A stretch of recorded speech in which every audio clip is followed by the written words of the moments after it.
explore the temples and shrines, enlist the support of the aristocracy to keep the Empress under control. It seemed to her that the Empress would be the biggest obstacle, and Asha could not understand how members of the same family could callously point weapons at each other. Who could they trust in that case? Such thoughts irritated her, and Asha clenched her fists. But the girl's thoughts were interrupted by Lionel, who suddenly appeared and asked if Asha had decided to patrol the castle herself. Asha replied that she simply had some free time, which caused a tired sigh from Lionel, who advised the girl to go and rest and complained that he and Carlisle were the same in this, believing that if they relaxed, something terrible would definitely happen at that moment. Asha smiled and asked if Lionel was worried about her, because every time they met, he sighed. Asha then suggested that the reason Lionel reacted this way to her might be because he couldn't trust her, but Lionel disagreed. Lionel said that he initially thought that Asha and Carlisle simply couldn't help but get along, because they were even too similar to each other. Asha was embarrassed, but Lionel continued to say that their similarity lay in their common, incredible madness, as well as in the little things, because Carlisle also only laughs at rude remarks addressed to him as if it amuses him. Asha asked if Lionel had noticed this at the very beginning, but he disagreed.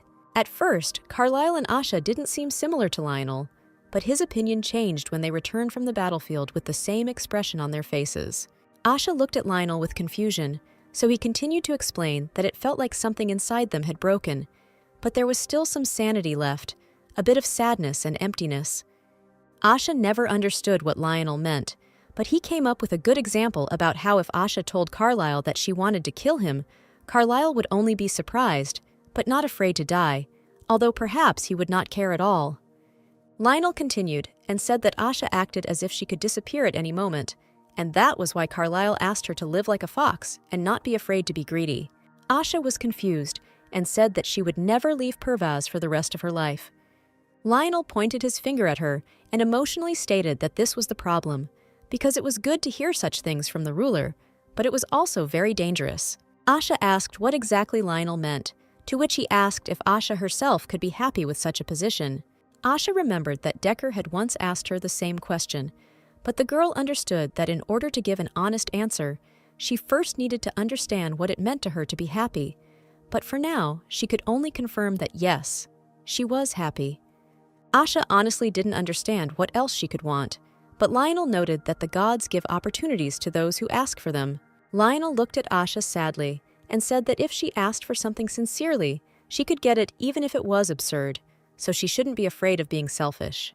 Lionel's words made Asha think again of Carlisle, such a majestic and powerful man who was destined to become king soon.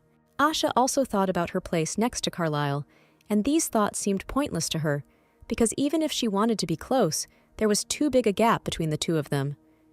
With difficulty breaking free from her heavy thoughts, Asha thanked Lionel with a bow for his advice, took it into consideration, and said goodbye. As she left Lionel, Asha returned to her thoughts and decided that it would be better for her to wish that her feelings for Carlisle would disappear without a trace. Dorothea, too, could not sleep in Pervaz's night castle. She remembered that her father had said that they would have to stay in the capital for about a month.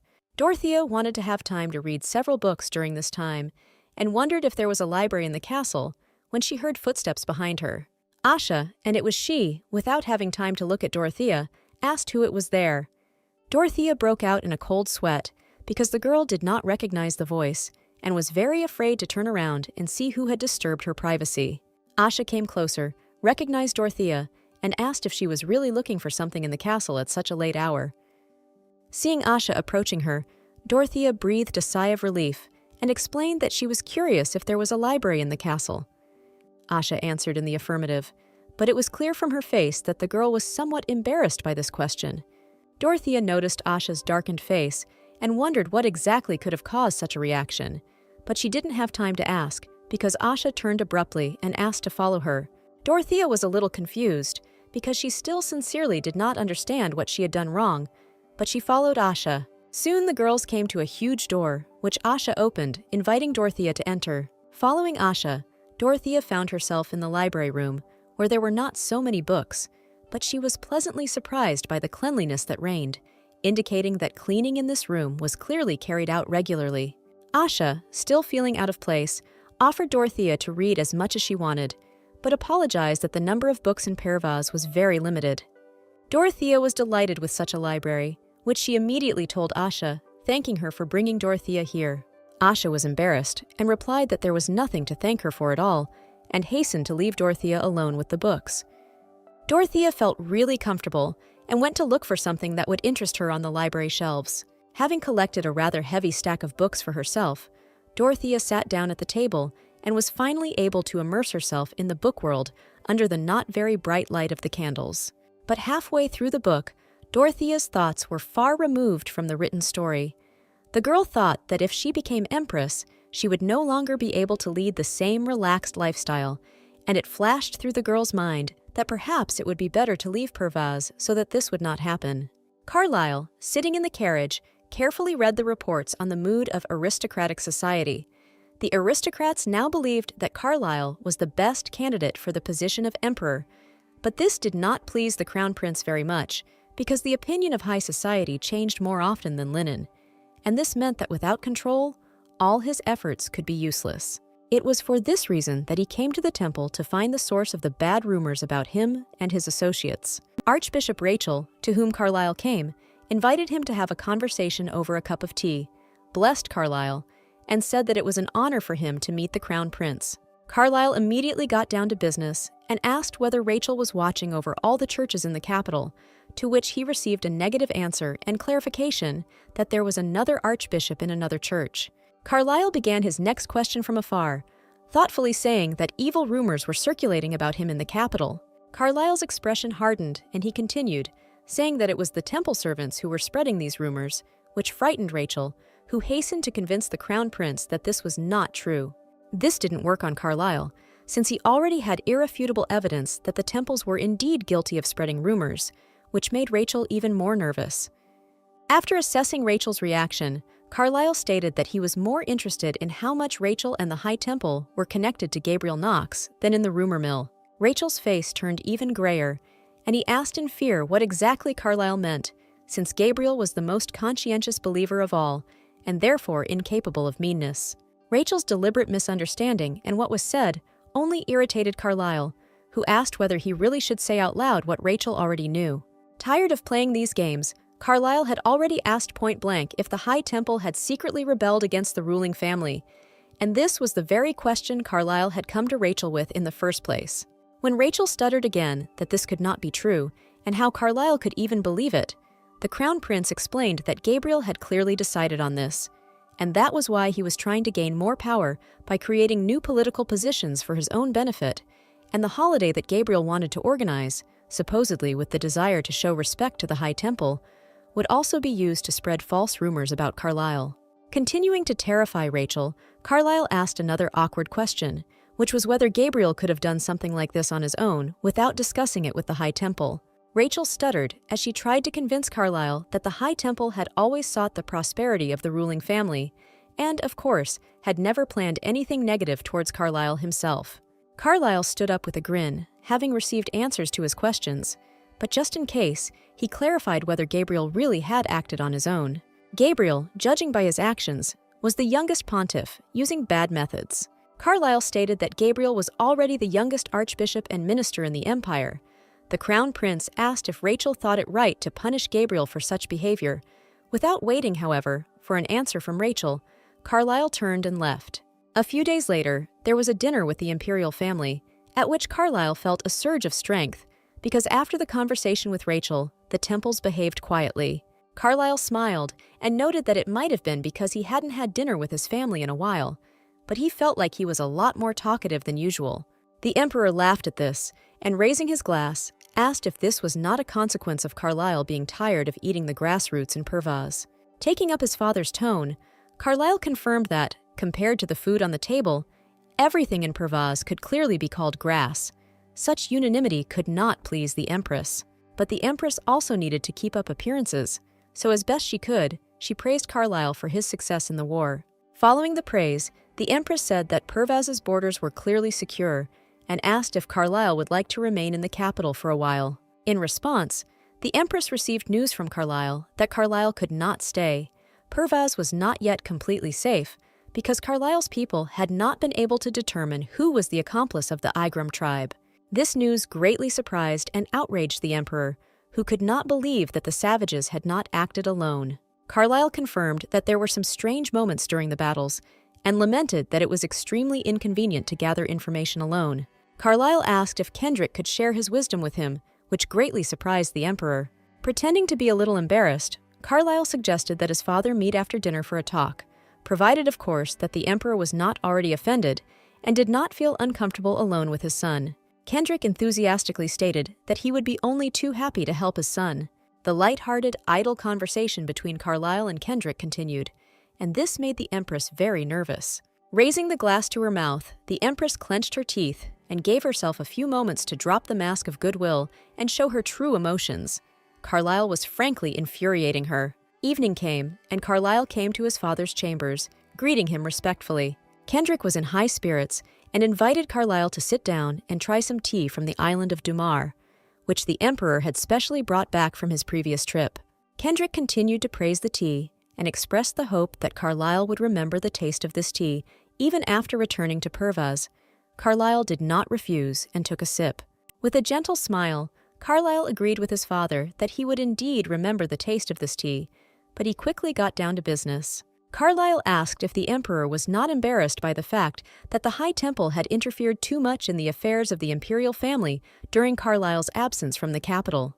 This came as a surprise to Kendrick, and he asked what exactly Carlisle meant. Carlisle explained that he had heard the news that the High Temple wanted to establish a new holiday, and asked if the emperor wanted the same, since due to the High Temple's suspicions of the Allied states, the Allies could react very negatively to such a gesture. Carlisle voiced his concerns that Kendrick had been influenced, but quickly explained that these concerns were unfounded.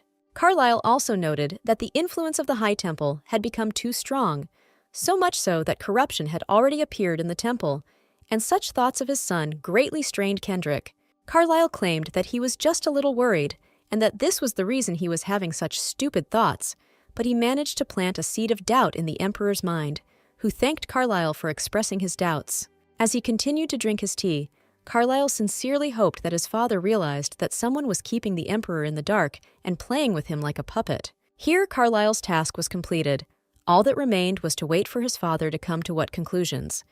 But for now, it was worth switching to a more problematic person, Gabriel Knox.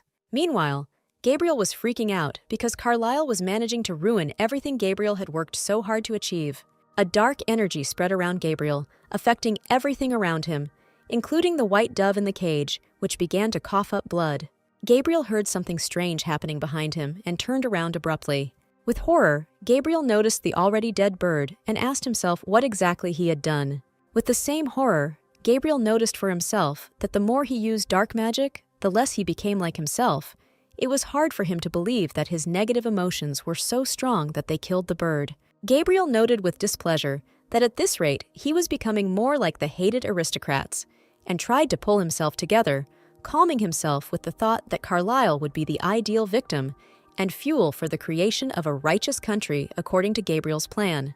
There was a knock at the door of the hall, followed by the announcement that the visitor brought news of Carlisle. The novice who walked through the door after Gabriel's invitation looked exhausted, with dark circles under his eyes, as if he had not slept at all. Gabriel put on a friendly expression and asked what Carlisle was saying in society. The acolyte said that Carlisle was spreading information about Elichaism, taking over the ruling family, and even displacing the aristocrats from their positions. Gabriel, maintaining a calm expression, asked how exactly the aristocrats reacted to Carlisle's statements. Gabriel's composure changed when the novice reported that many were worried, and some were planning to stop supporting the temple. He became outraged that this country was rotten. The novice supported Gabriel and just as fiercely noted that the aristocrats were only interested in quick profit, and Carlisle was using them to prevent the creation of a sacred empire. Gabriel suddenly calmed down and remarked that it was time for Carlisle to be taught humility before God, and asked how the exploration of the abandoned lands was progressing. The novice replied that the priests who had gone to the abandoned lands had reported that energy similar to that used by Gabriel was oozing from every corner, and this news inspired him and prompted him to decide to personally visit these lands and Pervaz. A month has passed since arriving in Zero. Carlisle, Giles, and Decker gathered in Carlisle's room and Giles suggested that they stay in the capital for another month, since they were able to positively influence public opinion. Carlisle did not support the idea, saying that it was human nature to miss someone who was not there. Giles wanted to argue with Carlisle, but Carlisle cut him off abruptly because he had another reason for wanting to leave as soon as possible. Carlisle explained that he was very tired of his father's attention and was finding it increasingly difficult to tolerate the Emperor. Giles bowed slightly and agreed with Carlisle's argument, which meant that in 3 days they would have to return to Pervaz. Giles turned and walked out of the room, throwing a last, not very pleased glance at Carlisle and Decker. Decker stood behind Carlisle's left shoulder, maintaining a calm expression that had not changed even after the news of returning home. Giles sighed and walked out of the room, leaving Carlisle and Decker alone. Carlisle relaxed, stretched, trying to ease the pain in his muscles, and asked if Gabriel had been using his dark energy in this room, as it had become stuffy. Decker, without changing his expression, replied that Carlisle's problem was the lack of training since arriving in Zero. Carlisle thought for just a moment, and couldn't help but agree that Decker was right. Carlisle rose abruptly from the couch and asked if Decker was ready to answer for his words. Decker was so surprised by this question that confusion became visible on his usually impassive face. Carlisle immediately took Decker to the training ground, to which Decker tried to hint that this was not quite what he was hinting at. But Carlisle was warming up diligently, completely ignoring Decker's indignation. Decker's indignation, however, was soon replaced by interest. He was interested in testing Carlisle's strength, since he was considered the best knight in the Empire. Taking a fighting stance, Decker asked Carlisle to instruct him, since Decker himself did not consider his fighting abilities to be that high. Carlisle grinned, got into a defensive stance, and gave the first move to Decker. Decker ran towards Carlisle and wanted to strike him in the throat, but Carlisle was able to block the blow with a lightning-fast movement, asking why the direction of the blow was precisely to the throat, to which Decker explained that in Pervaz there is no such thing as a second blow. Carlisle pushed Decker aside, saying that the position was commendable, but Decker lacked speed and unpredictability. Decker tried to make his next strike taking these comments into account, but again it was too slow. Carlisle grinned and delivered a lightning-fast counterattack, forcing Decker to jump back to a safe distance. After this, it was Carlisle's turn to launch a counteroffensive, which from the very beginning was clearly more successful than Decker's. Carlisle's blows were hitting their target. Decker had enough stamina, but even that stamina wouldn't last forever. After the duel ended, when Decker was trying to catch his breath, Carlisle noted that he now understood why he was called the strongest warrior of Pervaz. Carlisle admitted that Decker was the only one who could withstand his blows for so long. Decker rose from his knees, thanked him for the compliment, and noted that Pervaz's strongest warrior was Asha. But Carlisle explained that he had not taken her into account, and Decker was worthy of being her right hand. Decker replied that it was an honor for him, and Carlisle mentally noted to himself that finally, Decker did not seem indifferent and even evoked more sympathy. Decker bowed to Carlisle and said that he would be glad to repeat such training in Pervaz, even though he lacked skill. But Decker's next question left Carlisle confused. Decker asked why they were suddenly returning to Pervaz in such a hurry. Decker's clarification as to whether the reason lay in Cecilia or Dorothea left Carlisle stunned, and the prince could not help but wonder what Pervaz's people thought of him. Angry at the baseless assumptions, Carlisle hastened to explain that he was not crazy about women, was not a libertine, and that Asha had accused him of exactly the same thing, even before she had gotten to know him better. Realizing that he had said something he didn't mean to say in the heat of the moment, Carlisle turned away from Decker for a moment and covered his mouth. Decker was very surprised by Carlisle's outburst, and a guess was almost formed in his head, but Carlisle did not let it manifest itself. Carlisle decided to clarify what kind of relationship Asha and Decker have, because there are rumors that Decker is a former candidate for a husband. Decker was confused by the question and outraged by the rumors. They were indeed engaged, but their relationship was more like that of brother and sister. This clearly calmed Carlisle down. He exhaled and listened with a smile as Asha's older brother got hit on the head when he talked to her about marriage. Carlisle even beamed with happiness when he received confirmation and realized that Decker and Asha were never lovers. But Decker was worried about another question. He hastened to ask Carlisle what would happen to Asha if Carlisle was given back the title of Crown Prince. Carlisle hesitated, and Decker reminded him that under the contract, Carlisle and Asha would no longer be bound, and therefore were not obligated to remain married. Carlisle's mood suddenly deteriorated. The glow faded. He had no answer to this question, because Carlyle himself had not yet fully figured out what he felt himself and what Asha felt for him. Carlyle turned away from Decker and said that he would only make a decision when everything was safely completed. Without turning to Decker, Carlyle noted grimly that there was nothing to worry about in any case, because he cared about the people close to him. Meanwhile, in Pervaz, Cecilia decided to organize a women's get-together with Asha and Dorothea and played the role of a very hospitable hostess. The girls were effusive in their thanks, Cecilia for having guests, and Dorothea and Asha for having received an invitation. The girls took their seats, and Cecilia suggested they have some tea, noting that she had specifically asked for it to be cold, since it was hot. This did not please Asha very much, since for her, having grown up in Pervaz and with a lack of resources, the ice used for making was something precious, and using it just for tea was a real waste. Dorothea was not tormented by such thoughts. She tasted the tea with pleasure and noted that it smelled delicious, to which Cecilia replied that the aroma was given by dried oranges and rosemary. Asha heard an unfamiliar word that pulled her out of her thoughts and immediately asked the girls what oranges were. This question caused a strong reaction from the girls. Both of them could not keep their expressions calm.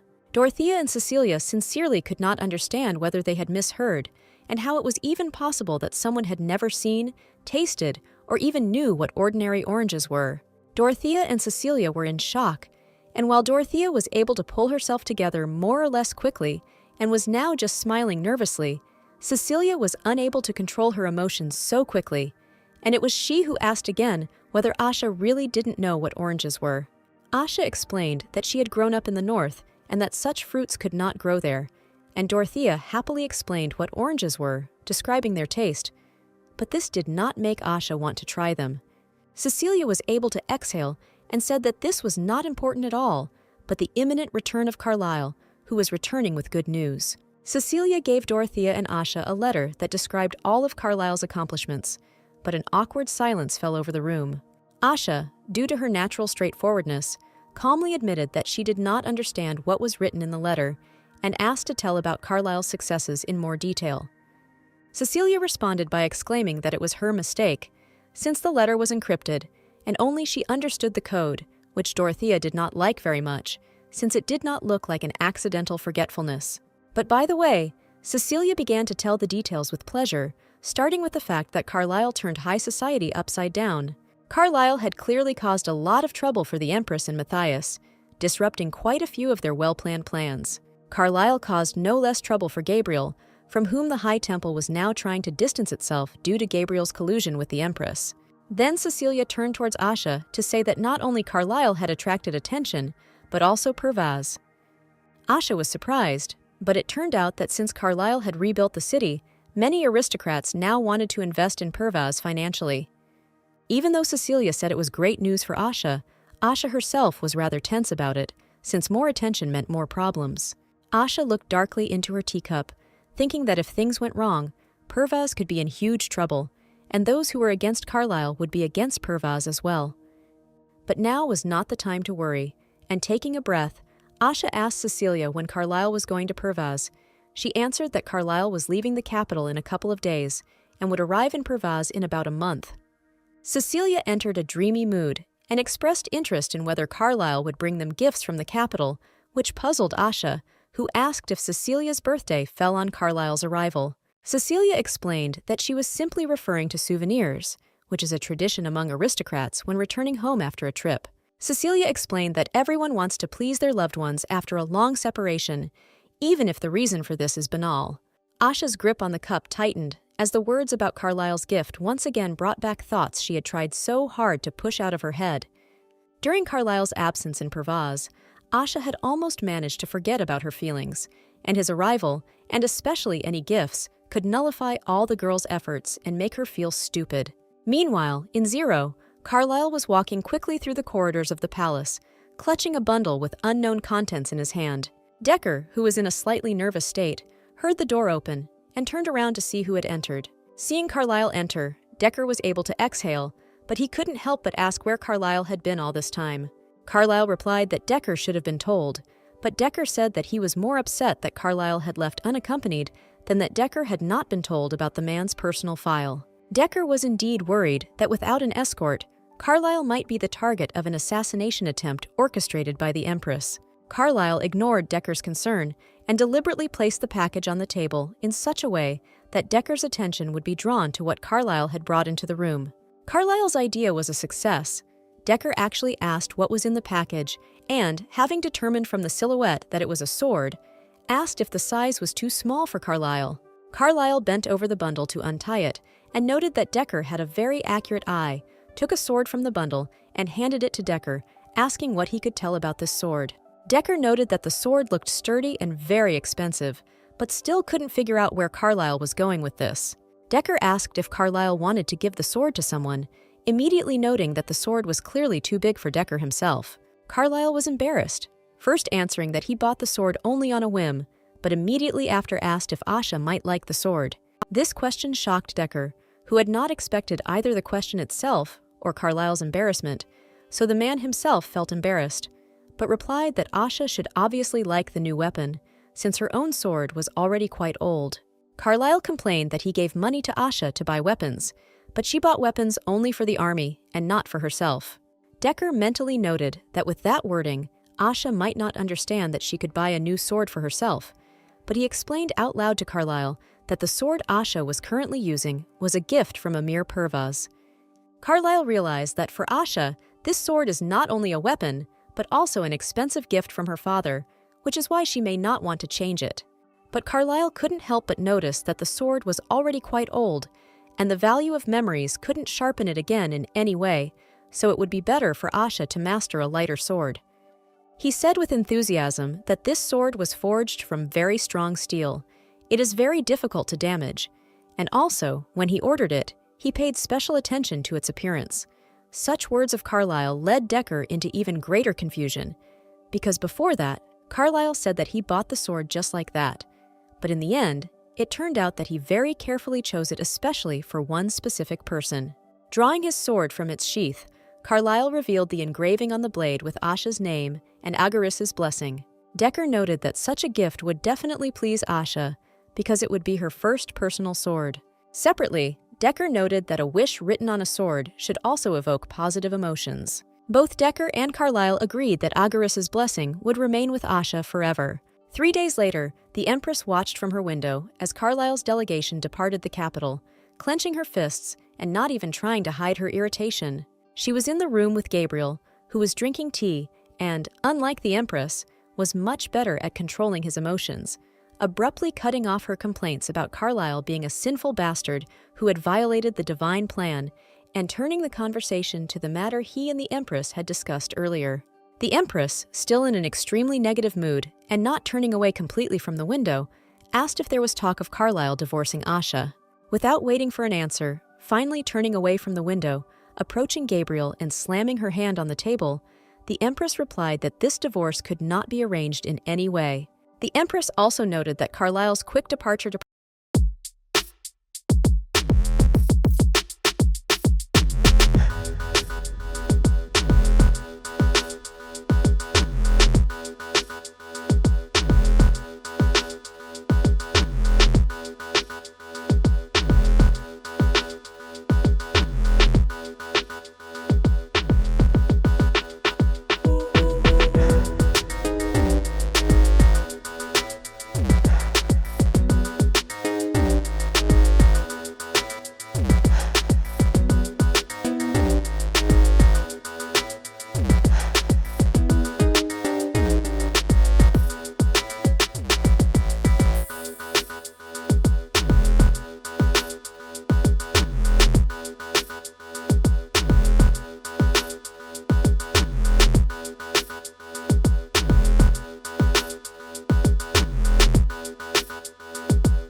a lot of suspicion. Giles added that Matthias's strange behavior includes a constantly loud voice and Matthias's inability to concentrate.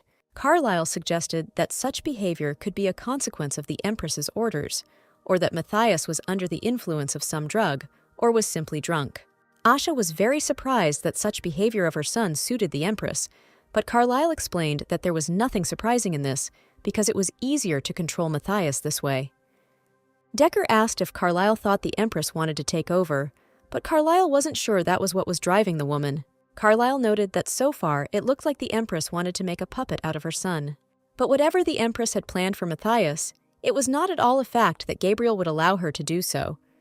Lionel noticed that the more information he received about Gabriel, the stranger this man seemed to him. Carlyle responded that Gabriel and his supporters apparently considered themselves purists. Carlyle said that Gabriel and his followers are left behind and are persecuted by other priests because they talk about outdated traditions. Carlyle went on to explain that Gabriel is now at the forefront of those considered outcasts, idealized by the aristocrats and the ruling family, and because of his angelic appearance, Gabriel was able to become an archbishop in a short time.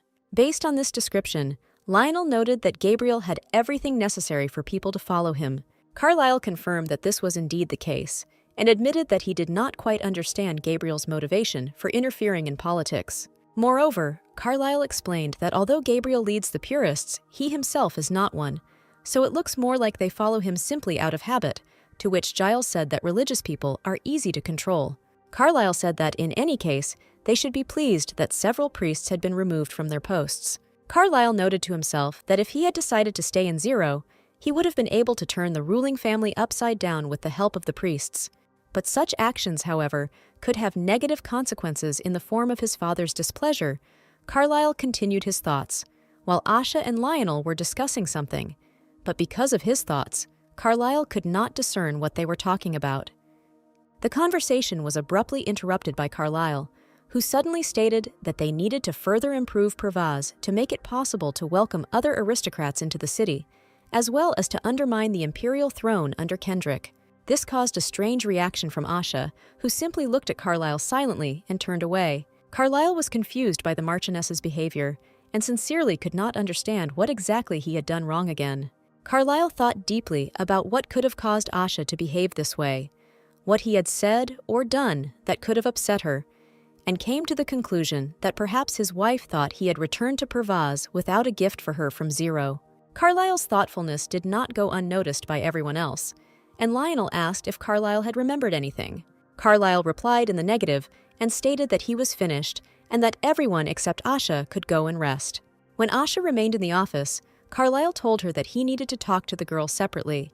Asha was surprised and asked if Carlyle had anything he needed to tell her personally. Carlyle said that was not the case and handed the girl the case with the sword that he had brought for her from Zero. Asha stared at the bundle in confusion and asked Carlyle what he was handing her. Carlyle asked her to open the case and explained that there was a gift inside. Asha began to unwrap the ropes. When the cover was removed, Asha saw that inside was such a wonderful sword that the girl did not even immediately believe whether it was really a gift for her. Asha remembered Cecilia's words about gifts, thinking that she couldn't even imagine that she was an important person to Carlyle.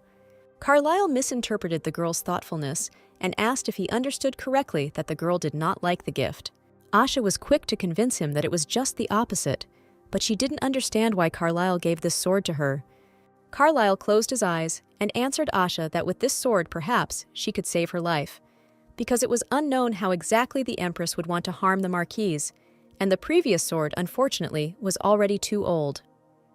This explanation suited Asha, especially considering her conclusions that this was a practical decision, not feelings, since she really couldn't die until the terms of the contract were fulfilled. Carlyle, not even imagining what exactly was going on in Asha's head, suggested that it would be better to keep the old sword as memories, but use the new one in battles, to which he received a deep bow and gratitude from the girl. Asha smiled, finally looked Carlyle in the eyes, and promised that she would definitely try to save her life at least until the end of their contract. This promise upset Carlyle. He could not hide these emotions, so, gloomy, he chose to turn away from Asha, and without eye contact asked what she was going to do after the contract became invalid. Blushing to the tips of his ears, Carlyle admitted that Asha was a very important person to him, and he sincerely hoped that even when the contract was no longer in effect, the Marchioness would still remain on his side. Asha smiled sincerely and replied that in that case she had to try even harder, and that it was an honor for her to stay on Carlyle's side. Asha's efforts did not take long to pay off, and soon after this conversation, she went to the training ground to test out the new sword. Asha, with an absolutely happy expression on her face, mentally noted that the sword was remarkable not only in appearance, but also in action. Asha wasn't sure if she deserved such a sword, but she continued to examine it, noting the quality of the leather on the hilt. Suddenly, Asha also noticed that there was a carving on the sword with an inscription that she had not noticed at first. Asha looked closely and was able to read what was written there, which surprised her greatly, since the engraving was obviously made especially for her. The girl blushed, feeling a surge of gratitude towards Carlyle, but she heard someone behind her say that she had been practicing diligently since early morning. Asha turned around and saw that her solitude was broken by Carlyle, which surprised the Marquise greatly, because Carlyle should have been very exhausted and not have gone out to the training ground so early. Carlyle noted that he only had aching muscles, but Asha was a very early bird and suggested that she strike him first. Asha didn't refuse, got into a fighting stance, concentrated, and tried to find Carlyle's weak points with her gaze. A moment later, Asha was already on the attack, trying to break through Carlyle's defense, but to no avail. Carlyle managed to block the blow, noting, however, that the girl had become more agile, although last time it was already clear that the girl was born for battle. Carlyle gave Decker away, who said that of all her father's children, it was Asha who inherited the strength and wisdom of Amir Pervaz. Such a statement increased the girl's fighting spirit, and she went on a new attack. Carlyle had to dodge Asha's new blow, and he decided to ask how long ago the Marquise had started her training. Without stopping her attack, Asha replied that she had been training since she was a child, and that her father had made her train by running, so that she could always escape in an emergency. Asha Carlyle managed to block another blow with his sword, and the girl continued to talk about how she preferred the opportunity to kill at least one of her enemies to death on the run. Carlyle said with a grin that Asha had apparently been aggressive since childhood, which caused confusion in the girl, and a clarifying question whether accepting an inevitable fight was an indication of aggression. Carlyle replied that he simply meant that most would choose to run away, and that it was very difficult for many to train the way Asha did. And furthermore, he had never in his life thought that a woman's body could be so strong. Carlyle's last sentence made Asha blush and become embarrassed, completely destroying all her fighting spirit. Carlyle, however, did not feel any better when it dawned on him what exactly he had said, and to whom exactly. Unable to overcome her embarrassment, Asha sheathed her sword and noted that they had better finish their training. Without waiting for a response from Carlyle, Asha bowed and tried to leave the training ground as quickly as possible. Carlyle watched Asha leave, feeling a little confused that their training had ended the way it had. Carlyle, however, was not too upset by this, since he realized that this happened because Asha correctly understood his statement. Asha couldn't quickly pull herself together. The girl almost ran through the corridors of the castle, thinking that some completely wrong thoughts had arisen in her head when Carlyle spoke about the female body. Running to her room, Asha slammed the door loudly, slid down the wall, and grabbed her head, realizing that she had suddenly left training with the Crown Prince, and this could be considered an insult to a member of the ruling family. Asha even thought that she could be thrown into prison for this, and she could not figure out how to behave better the next time she met Carlyle.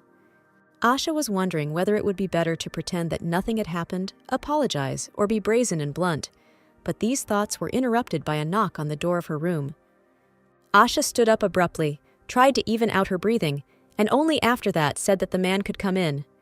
Behind the door was Nina, as always positive and full of enthusiasm, who asked if Asha needed a bath, since she had gone to train in the morning. Asha decided that this was a really good idea and agreed, to which Nina bowed and was about to leave, but remembered a small detail. Nina, as a big fan of gossip, simply couldn't help but share with Asha the news that Carlyle had brought small gifts for everyone in the castle. Asha looked at Nina in bewilderment and noted that she was hearing this news for the first time. Nina happily shared that all the maids of the castle received scarves, and she, as Asha's personal maid, also received a kerchief. With a smile that never faded, Nina said that Carlyle had also given the groom a coat, although such a gift seemed strange in the middle of summer. But this was Pervaz. It always got sharply cold here. Asha couldn't argue with such logic. Having told all the news she wanted, Nina noted that she had chatted too much and wanted to run off to prepare the bath. But Asha stopped her. Asha wondered if, since Nina had said that everyone in the castle had received gifts, that meant that Cecilia and Dorothea were also included in that number.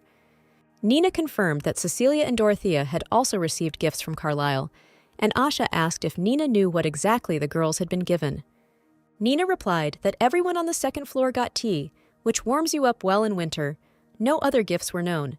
So, in all likelihood, the girls also received exactly that gift, which surprised Asha very much, because it turned out that Carlisle did not give anything special to either Dorothea or Cecilia. Nina asked carelessly why Asha was suddenly so interested in this, but Asha couldn't admit even to herself why this had caught her attention, so she simply sent Nina to finally prepare the bath, which slightly surprised the maid. Asha's embarrassment never went away. Her face continued to burn, even though the girl tried to convince herself that she urgently needed to calm down. Asha consoled herself with the thought that in fact she had misunderstood everything. Carlisle could not give a special gift only to her, but, apparently, he was guided by the needs of the people. So most likely all the knights of the castle received swords. The next day, Asha came to the training ground again and tried to find a secluded place to train. However, Asha was unable to find solitude since Decker called out to her. The warrior from Carlisle's army, with whom Decker had spoken earlier, bowed to Asha, and Decker himself asked to see the sword that Carlisle had given Asha. Asha, not even suspecting what kind of reaction this would cause among the warriors, handed Decker the sword.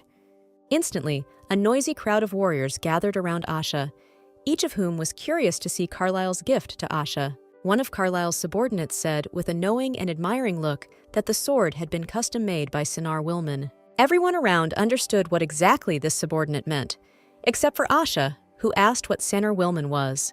The soldiers immediately began to explain to Asha that Sinar Wilman was the workshop of one of the 5 best weapons masters in the world, whose swords could be compared in value to an estate, because the swords were made of steel that could not be broken. Confused, Asha muttered that she thought Carlisle wasn't the only one who had given such a gift to her. Carlisle's warrior hastened to dissuade Asha from this, since such swords are very difficult to obtain.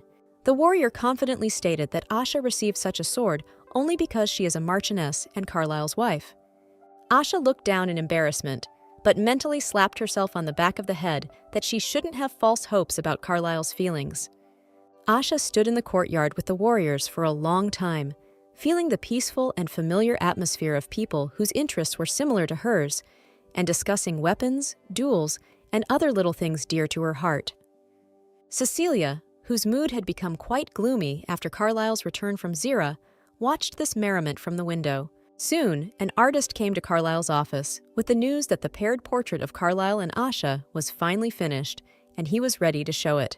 Carlisle noted with displeasure that the portrait had taken a long time to complete, to which the artist hastened to assure Carlisle that he had devoted all his time to drawing and had not even left his room.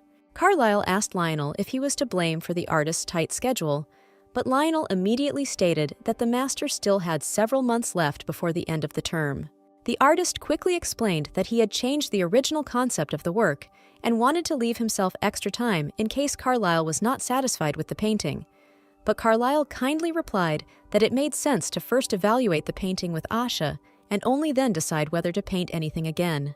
While waiting for Asha, Carlisle again remembered the incident at training and Asha's reaction to his careless words. Now he was wondering how his wife would react to a joint portrait. Asha walked up to Carlisle's office door and paused for a few moments, hesitant, before walking inside. When Carlisle noticed Asha, he informed her that their portrait together was completed and invited her to sit down next to him so that they could appreciate the artist's work together. Asha noted that she was not strong in art, but Carlisle caught her hand, pulled her to finally sit down, and reassured her that she would be able to give her assessment of the painting in any case. Carlisle explained that the original idea was to have 2 identical portraits, but the artist changed his mind, so now we should prepare for the unexpected. The artist took these words as a signal to begin action, and said that he would like to first show the picture he had originally painted and remove the sheet from the canvas. It was the very portrait that the artist began to paint when Asha, in a beautiful dress, and Carlyle, in a dress uniform, specially posed for him. Asha was delighted with the painting, and even thought it was too beautiful to be true, but Carlyle called the portrait only good. The second portrait that the artist showed to Asha and Carlyle was inspired by their battle together, and showed Asha and Carlyle on the battlefield, covering each other's backs while surrounded by enemies. The first reaction to this portrait was confusion from everyone in the room, especially Lionel. Carlyle noted that this portrait was very different from the usual ones, to which Asha replied that it was the two of them in it anyway. Asha looked at Carlyle sadly, mentally admitting that she liked the second portrait better, but unfortunately they wouldn't be able to send it to the palace. Carlyle, unaware of Asha's moral torment, pointed his finger at the second portrait and demanded that another one be painted. Carlyle then explained that, as planned, one portrait would remain in Pervaz, and the other would be sent to the palace. Carlyle's decision shocked Lionel, who did not understand why Carlyle wanted to send a portrait of the battlefield to the palace. Lionel tried to convince Carlyle that this was a bad idea, since the portrait of the crown prince and his wife would remain in the palace until the empire disappeared, but it did not work. Carlyle explained that if someone, seeing such a portrait, decided to attack him, then this person was either stupid or was seeking death himself, which meant that nothing prevented Carlyle from killing him. Such words and decisions caused confusion in Asha and the artist, but they were in no hurry to intervene, while Lionel once again asked to show prudence and send a standard portrait to the palace. Carlyle abruptly interrupted Lionel and made it clear that his order was not a joke and would not be discussed further. Lionel was to send to the courtyard the exact portrait that Carlyle had pointed to. Lionel tried to play his trump card and insist that Carlyle's relationship with his father had only just improved, and that such a portrait would certainly upset the emperor, but this also proved ineffective. Carlyle explained that in any business, it is important to use the push-pull principle. Carlyle had behaved well all this time. It was time to play on the emperor's nerves so that neither his father nor the empress would forget who they were dealing with. The emperor was clearly not sleeping peacefully, as could be seen from his heavy breathing and the sweat on his forehead. Kendrick dreamed of a dark-haired warrior who fearlessly rushed into the thick of battle. This warrior was not afraid of the number of enemies. Anyone who stood in his way eventually ended up dead. Blood covered the warrior's face, but having dealt with the closest enemies, he was once again ready to rush into battle with those who challenged the empire. The commander of the enemy army gave the order to deal with the army of the empire. A warrior stood in the commander's way, and a sword was immediately raised over him in an attempt to finally take his life. But just one look into the warrior's cold eyes was enough for the commander to understand that he would not return from the battlefield alive. The warrior plunged his sword into the commander's heart, and with just one blow ended the entire battle. The warrior declared that if there was even a spirit left of the enemy troops, they should tell their king to never again go against the great Chadian Empire. It turned out that this warrior was a man named Amir, who was being honored by the army for winning this war. Kendrick watched the soldiers' joy from the sidelines and thought with envy that Amir was actually very clumsy, and he should have asked to kill his opponent since Amir fell from his horse in the heat of battle, because that would have been a good opportunity to prove himself as the crown prince. Kendrick couldn't shake the thought that if he didn't do something now, then Amir would only become a headache for him later. Pretending that everything was fine, upon arriving at the palace, Kendrick reported to his father that it was Amir who had managed to drive the barbarians out of Pervaz. Kendrick made a proposal to his father to grant Amir the title of Marquess of Pervaz. Kendrick's father thought this was a really good idea and agreed with his son. When Amir came to receive his reward, the former emperor declared that he would grant him a title and fief in Pervaz, whose northern lands were best suited for Amir. Amir's displeasure with the emperor's gift was so noticeable that it seemed as if dark energy began to spread around. In a rage, Amir blurted out that he had risked his life, won the war while the emperor and Kendrick hid behind his back, and ended up being paid for it with exile and hostility. Kendrick was startled when Amir's gaze landed on him and exclaimed what he was going to do.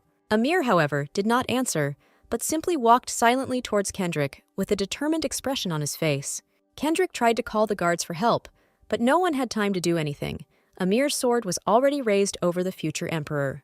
Kendrick woke up abruptly, cursing and trying to catch his breath after a nightmare that intertwined echoes of the past with things that never happened.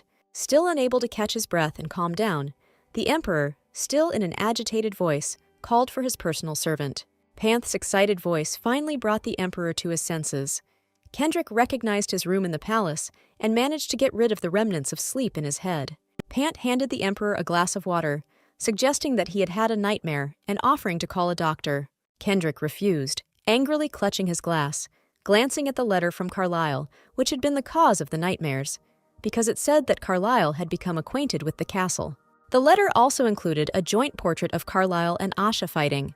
Carlyle explained that the portrait, of course, was unusual, but best reflected their couple. The reminder of the letter enraged the emperor, and the glass that had been in his hand was smashed to pieces on the floor. A few days later, the empress came to Kendrick with an important conversation, which she began with the phrase that a year and a half had already passed since Carlyle got married. The empress shared her concerns that there was still no news from Carlyle and Asha about the child. The emperor tried to reassure her that the couple had been busy fighting, but the empress countered that children were born during war. Asha and Carlyle were healthy and young, so she thought something was wrong. These words of the empress made the emperor doubt, and the empress, feeling that everything was going according to plan, continued.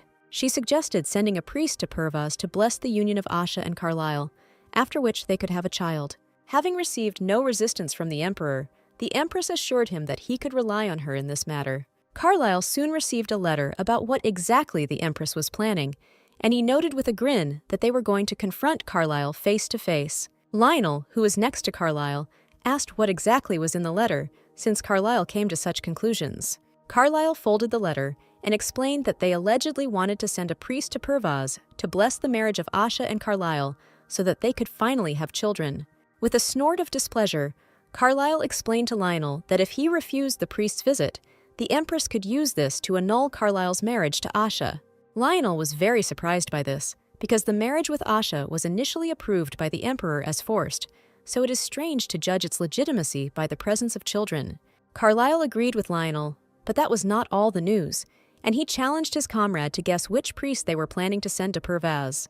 Without thinking twice, Lionel realized that there was only one priest who could cause such a reaction from Carlyle, and that was Gabriel. Lionel couldn't believe that an aristocrat more famous than the pontiff would come to Purvas to give his blessing, leaving his post for a whole month.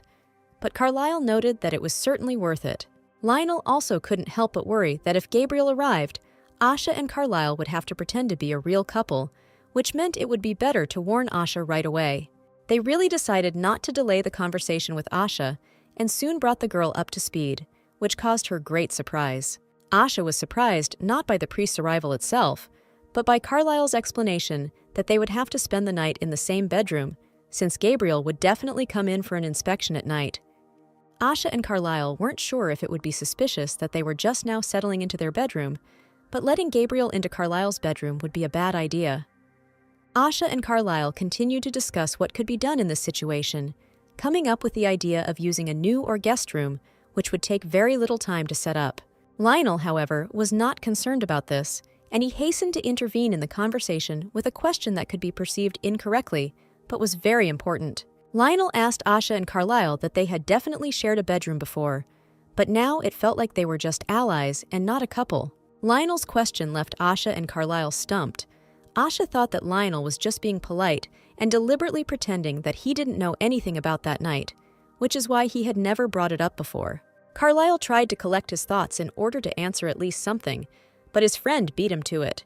Lionel himself had already drawn his own conclusions, suggesting that that night had also been part of a plan to fool everyone else. Lionel's suggestion was met with enthusiasm from Asha, who confirmed that this was more or less the case, and Carlyle, who stated that he had simply forgotten to warn Lionel about it, for which he received a grumble that he shouldn't have forgotten about it. Lionel sighed heavily and said that in any case, Asha would need help. When asked by Asha, Lionel explained that she would have to play the role of a loving wife, as well as share a bedroom with Carlyle for 2 to 3 weeks, and she would have to do it convincingly. For some reason, the phrase about a shared bedroom evoked pink vanilla associations of a happy couple in Asha's head, which made the girl blush and freeze a little. Carlyle, noticing Asha's thoughtfulness, chuckled and concluded that she clearly remembered their night together, but was pretending as if this was not the case. The situation with Gabriel played into Carlyle's hands, because forced closeness with Asha would definitely reveal to him what the girl really felt. Angie brewed the tea given to her mistress by Carlyle and brought it to her room, hoping that it would improve Cecilia's mood. Angie tried to cheer Cecilia up by saying that Carlisle definitely knew that Cecilia liked tea, but the girl simply stated that he knew nothing. Cecilia explained that everyone on the second floor had received such a gift, and, what infuriated her even more, Carlisle had decided to make a shared bedroom on the second floor. Angie wished she could think of something to calm her mistress down, but she couldn't do it. Not wanting to take her anger out on Angie, Cecilia asked her maid to step outside for a moment to give herself time to calm down. Cecilia hugged herself and sank into dark thoughts about how Carlisle seemed to no longer want a divorce, and even if he did leave Pervaz, Asha would not lose anything because she received respect and love from everyone in this city. Cecilia was jealous of Asha because if Cecilia didn't succeed with Carlisle, her brothers would ridicule her. Cecilia was afraid that if things remained as they were, even her loving and ever-caring father would turn his back on her. These thoughts brought tears to Cecilia's eyes, because if this were to happen, everything that Cecilia had so carefully built up over the years would shatter into pieces. Cecilia forced herself to pull herself together and convince herself that she simply didn't have time for empty envy of Asha. If she wanted to remain the winner, she needed to figure out how to become Empress. Dorothea also had her share of problems. Her father scolded her because during his absence, she couldn't even find Cecilia Dupre's weak points. Giles scolded Dorothea that if she continued to behave like this, she would never be able to become a princess. Dorothea tried to argue with her father because she wasn't at all sure that she really wanted to be a princess, but Giles wouldn't listen to her. Giles interrupted his daughter abruptly, raising his voice at her and asking how long she had dared to contradict him. This outburst of anger from Giles frightened Dorothea, and the girl hastened to apologize, but at that moment, she thought that even if she got married, Carlisle would be as authoritarian as her father and would not give her the freedom to live the way she wanted. After finishing the conversation, Giles demanded that Dorothea pass on to him any information she could find out about Asha. This demand surprised Dorothea, because before this her father had not been interested in Asha at all, but now he was asking for any information. Giles explained to Dorothea that Carlisle seemed to like Asha much more than he could have imagined, so the Marchioness would have to disappear one day. Giles said that it would be best if Asha died in a small accident after which no one could be found guilty, and this horrified Dorothea because she really liked Asha. Giles could see from Dorothea's face that she did not like the idea very much, so, taking her by the shoulders, he said that the world was not a kind and gentle place, but a battlefield on which Dorothea would be killed if she refused to kill. Giles spotted Decker in the window behind Dorothea and suggested using him to get closer to Asha. Giles thought that this was the best opportunity to learn as much as possible, because Decker had known Asha since childhood, and no one else could know as much about Asha as he did. In a broken mood, Dorothea walked around the castle, taking a book with her to calm herself. Walking in an unknown direction, Dorothea thought that even in her own chambers she could not relax, because if Giles saw her with a book, he would make a scandal again. Dorothea saw a small but cozy courtyard that Giles would hardly be able to find, and decided to read there, placing her watch nearby so as not to lose track of time. A shadow suddenly fell on Dorothea, and she slammed the book shut, thinking it might be Giles after all, and accidentally knocked the clock off the table so that it fell and broke. It turned out that it was Decker who disturbed Dorothea's peace, sincerely apologizing for unwittingly frightening the girl. Dorothea remembered Giles's words about her being required to get close to Decker for information. Decker, while Dorothea was lost in thought, managed to pick up and check the watch, noting to the girl that its functionality had not been affected. Decker offered to fix the watch, which would take him a couple of days, but Dorothea flatly refused, causing Decker to be surprised and ask if she would have any problems if he just fixed the watch for her. Deciding that this was the problem, Decker suggested that they say that Dorothea had lost the watch, and then simply pick it up from the same place where Decker would leave it after repairing it. Decker also suggested that Dorothea come to this place more often, but the girl was too confused by his pressure and could not answer anything. Decker noticed the book in Dorothea's hands and asked if she